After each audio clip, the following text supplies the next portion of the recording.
Assalamualaikum warahmatullahi wabarakatuh.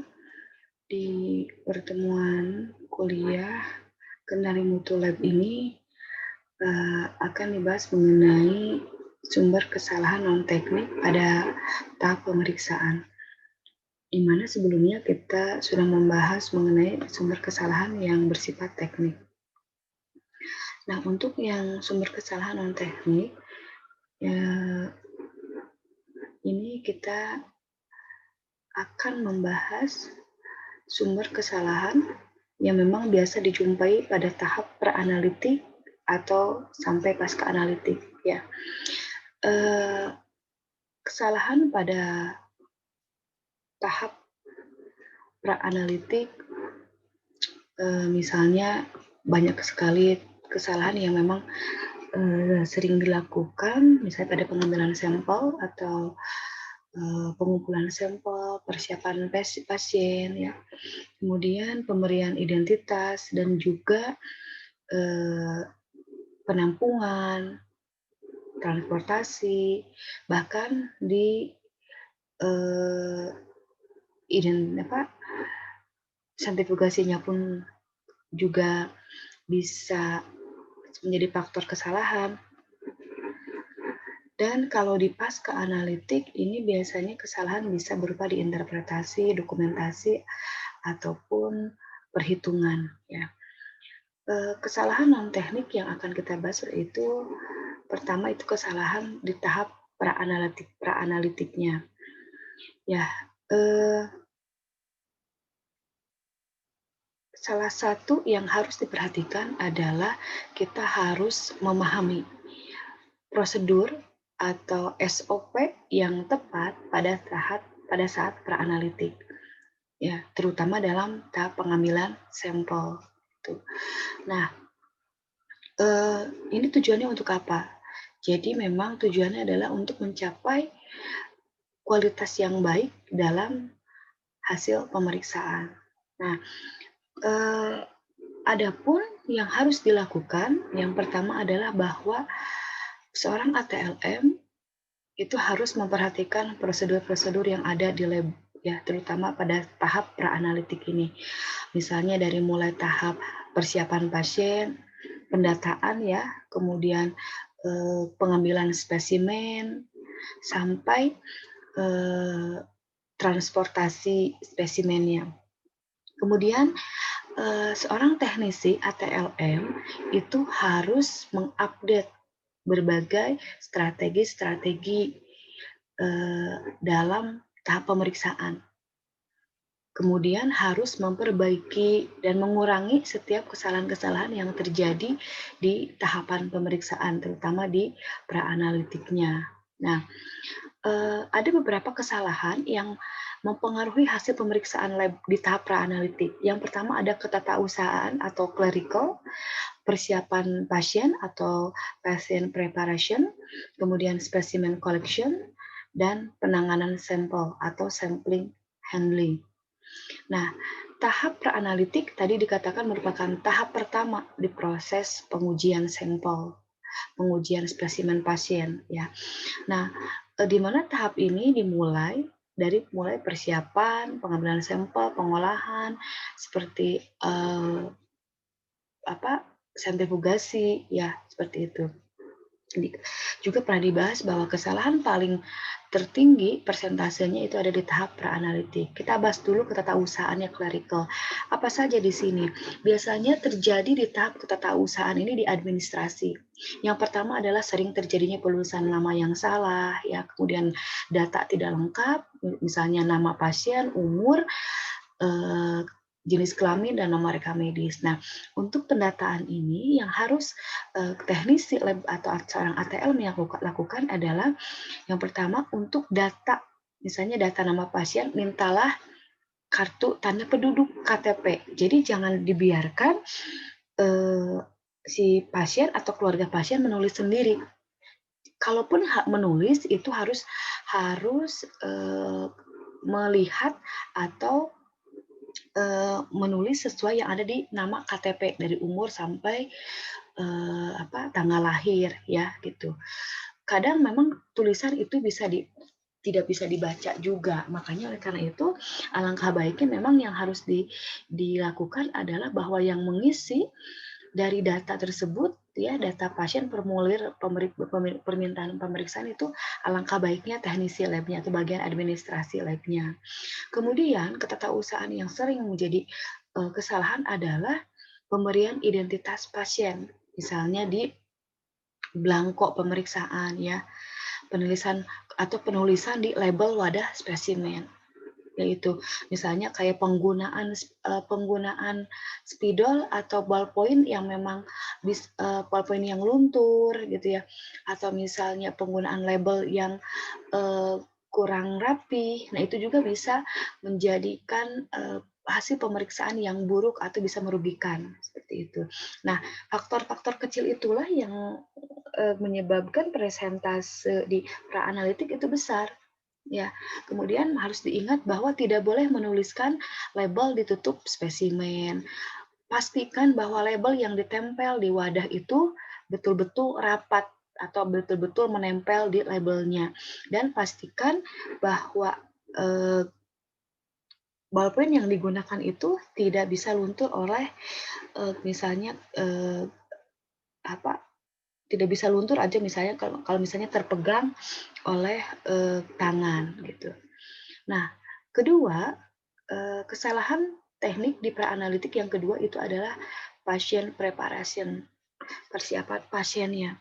Ya, seorang teknisi itu wajib ya, wajib memverifikasi atau biasanya kalau rujukan itu si pasien sudah diberikan pembekalan untuk melakukan persiapan pasiennya, apakah itu puasa, misalnya memperhatikan makanan minuman yang tidak boleh dikonsumsi dulu sebelum melakukan pemeriksaan, obat-obatan yang harus dihentikan gitu kan ya, aktivitas fisik, demam atau penyakit, trauma, kemudian variasi harian itu harus diperhatikan oleh seorang teknisi lab pada saat melakukan akan melakukan pemeriksaan.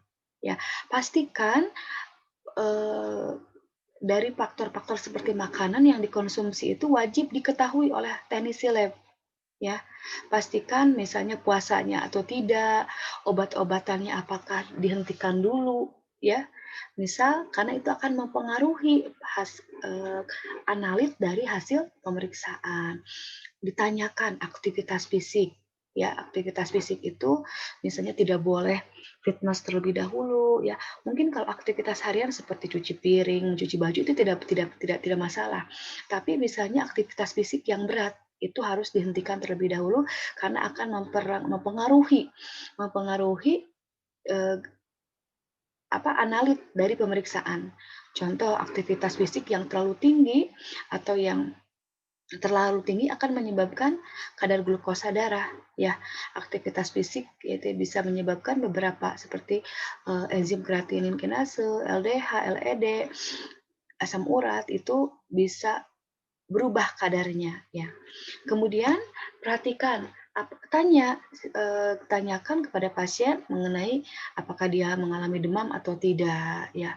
Pernah trauma atau tidak, seperti itu. Trauma itu misalnya pernah terjadi kecelakaan atau tidak, ya, seperti itu. Dan variasi harian ini seperti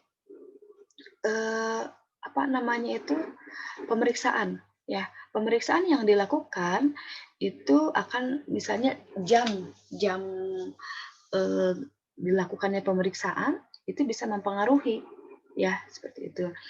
Kadar besi serum yang diambil, contohnya kadar besi serum yang diambil sore hari akan lebih tinggi daripada pagi hari. Makanya memang harus dipastikan bahwa memang setiap pemeriksaan itu alangkah baiknya dilakukan di pagi hari, karena kalau sudah beraktivitas melakukan pemeriksaan di sore hari atau setelah aktivitas, ya, itu akan mempengaruhi kadar-kadar zat analit yang diperiksa. Kemudian faktor non teknik lain selanjutnya adalah di pra-analitik ini pengumpulan spesimen atau spesimen collection. Nah, ada apa namanya itu Ada spesimen di lab yang diperiksa itu harus memenuhi syarat. Yang pertama adalah jenis sesuai pemeriksaan. Ya, kalau misalnya mau pemeriksaan urin, ya urin yang diambil. Ya, kemudian volume mencukupi. Harus ingat, volume yang untuk urin itu tidak minimal itu adalah 30 maksimalnya 60 mili. Ya, seperti itu. Kemudian darah berapa yang harus diambil, gitu kan ya. Pastikan kondisinya itu baik. Kalau misalnya harus digunakan pengawet misalnya untuk urin ya gunakan saja. Kalau misalnya memang pemeriksaan banyak dan memang tempat tempat untuk supaya spesimen itu stabil itu tidak memadai atau fasilitasnya tidak memadai, ya gunakanlah pengawet gitu. Untuk darah, untuk spesimen darah pastikan penggunaan vakum atau tabung tutup warna yang baik, yang benar sesuai dengan jenis analit dan antikoagulannya ya tadi seperti itu. Ditampung yang memenuhi wadah, ditampung dalam wadah yang memenuhi syarat ya. Jadi wadah yang disposable ya, tabung vakum disposable, urin yang disposable. Kemudian berikan identitas tadi, label yang benar ya. Nama pasien, tanggal lahir ya, seperti itu. Itu harus yang benar. Beberapa hal yang harus diperhatikan itu, perhatikan juga waktu pengambilan. Ya, waktu pengambilan ini juga mempengaruhi untuk pemeriksaan kimia klinik, hematologi, imunologi ya. Misalnya ini demam tipoid. Ini ya, ini perhatikan waktu pengambilannya, harus kapan saja. Pemeriksaan uji biakan kuman ya, kemudian pemeriksaan gonorhe gitu ya. Kemudian seperti pemeriksaan waktu pengambilan itu, pemeriksaan sperma contohnya ya, itu harus diperhatikan waktunya. Tanyakan apakah si pasien itu sudah melakukan syarat-syarat yang sudah ditentukan apa belum gitu kan ya. Volume spesimen ini harus diperhatikan. Kalau bisa memang boleh lebih ya, misalnya untuk urin kalau ada 60 mili yang dihasilkan tidak apa-apa, masalah ambil saja karena memang maksimalnya atau minimalnya di 30 mili itu ya. Karena spesimen itu harus mewakili objek yang diperiksa. Lokasi pengambilan sampel itu harus pasti ya. Spesimen darah itu misalnya vena, ya pastikan vena juga yang memang tidak hematum, tidak ada nanah, kemudian tidak bekas transfusi darah, ya seperti itu. Kemudian pastikan peralatan, kalau untuk lokasi pengambilan spesimen, kalau untuk AGD ya harus di arteri gitu ya. Jadi harus sesuai lah gitu kan ya. Peralatan pengambilan sampel, nah ini harus bersih, kering ya, seperti itu dan lainnya.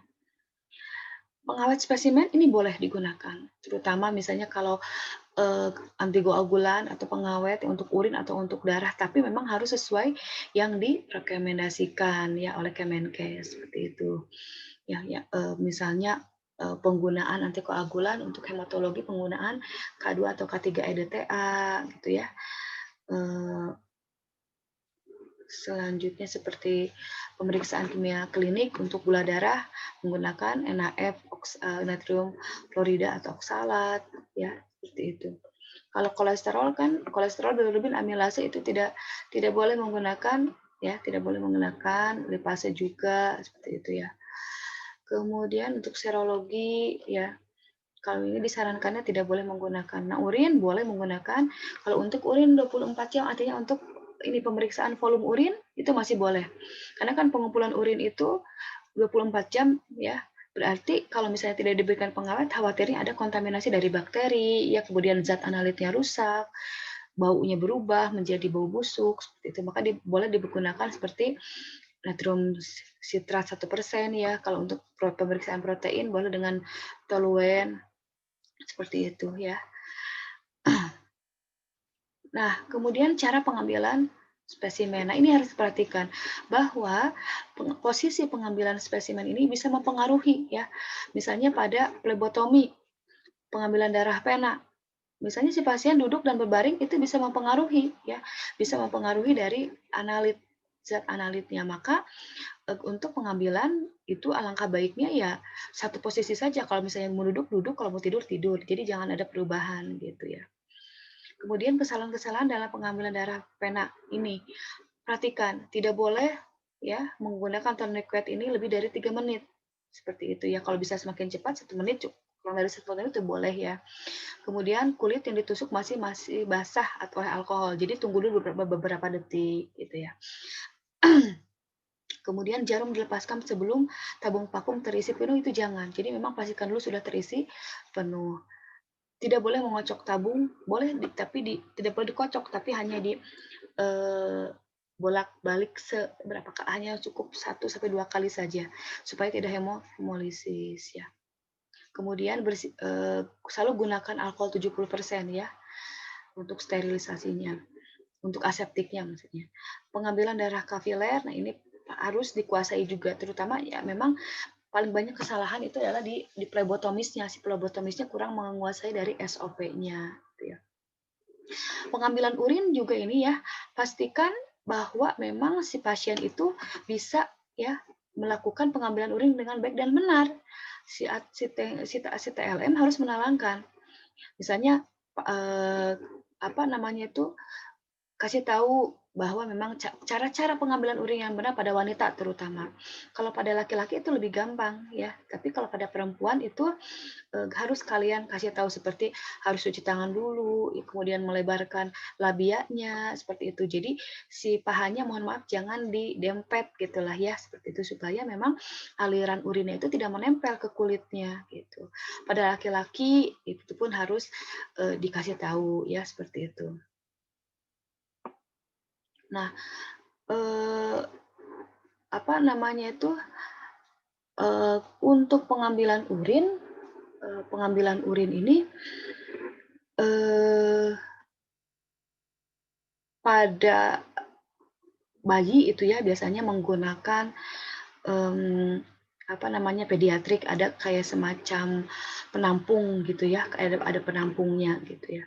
Kemudian untuk pasien-pasien yang koma itu menggunakan urin kateter, atau pada yang tidak bisa urin tidak bisa berkemih itu menggunakan aspirasi suprapubik seperti itu. Ya, pengambilan tinja feses, nah itu kalau untuk feses itu pastikan misalnya dengan dicolok duburnya atau diambil ya secukupnya saja, jangan terlalu banyak. Seperti itu. Pengambilan dahak atau sputum itu ya, ini bisa apa namanya bisa dilakukan dengan prosedur yang baik dan benar. Ini untuk pengambilan dahak sputum ini pasien diberikan penjelasan dulu ya, seperti itu supaya untuk memudahkan. Nah, ini di sini boleh nanti dibaca mengenai bagaimana pengambilan sampel yang benar ya, seperti itu. Kemudian nah ini nah satu hal lagi kemudian yang pemberian identitas. Nah, pemberian identitas ini biasanya sering terjadi kesalahan, makanya selalu mintalah kartu tanda penduduk yang memang sudah jelas di sana ada identitas yang pasti ya. Misalnya untuk identitas pasien ya, biasanya tanggal permintaan itu ada di formulir yang disarankan oleh dokter seperti itu. Ya, ini pemberian identitas pasien spesimen ini ada biasanya di formulir ya, seperti itu volume spesimen yang diambilnya berapa, seperti itu ya. Nah ini untuk selanjutnya ada penanganan spesimen. Nah di penanganan spesimen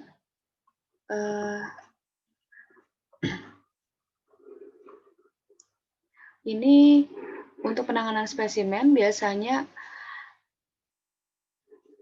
untuk mendapatkan whole blood itu atau darah gitu ya. Ini biasanya ditambung dengan tabung yang berisikan antikoagulannya. Nah, untuk mendapatkan serum atau plasmanya, yaitu tadi dengan menggunakan dipisahkan atau menggunakan sentrifugasi, gitu ya. Kalau untuk nah ini untuk penanganan spesimen untuk urin.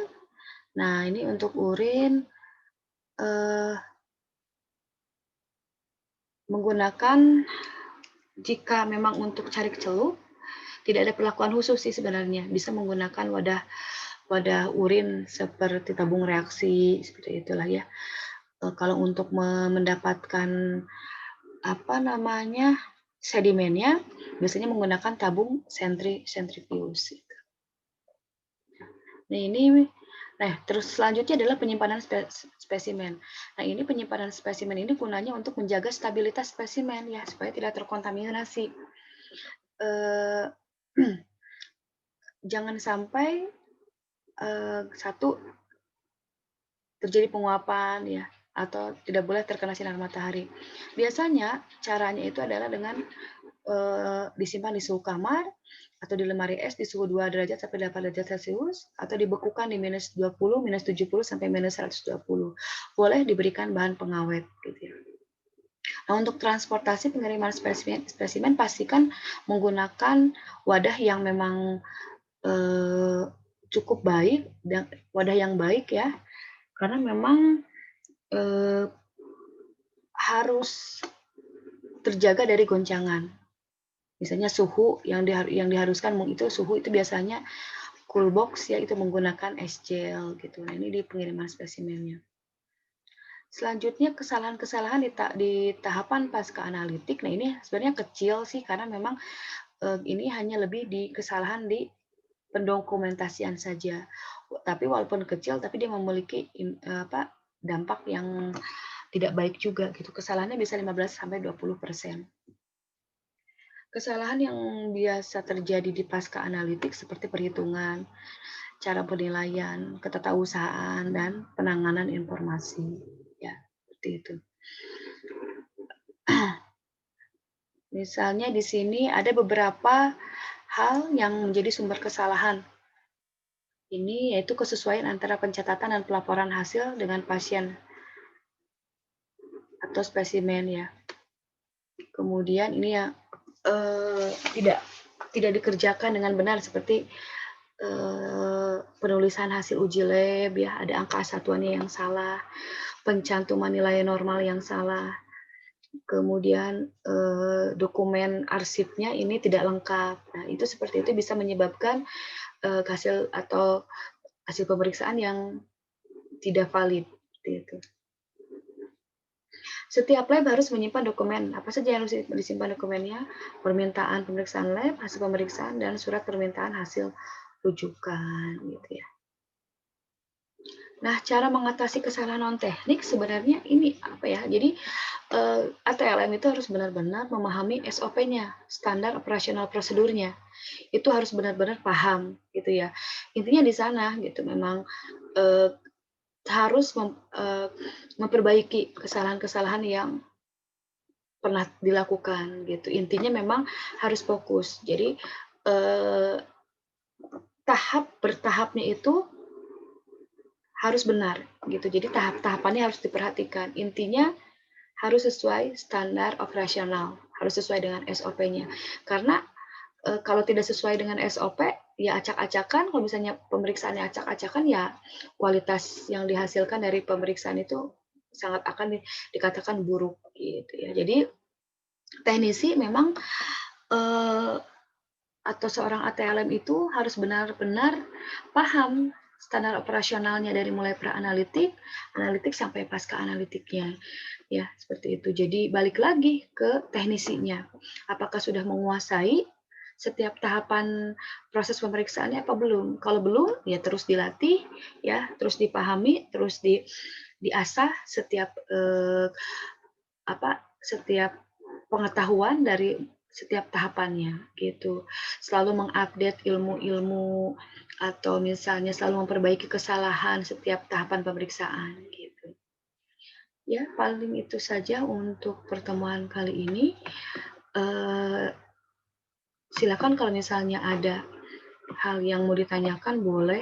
di chat di grup kalau ingin ada yang didiskusikan. Untuk kuis boleh silakan dikerjakan di e-learning, sudah tersedia untuk kuisnya. Terima kasih. Assalamualaikum warahmatullahi wabarakatuh.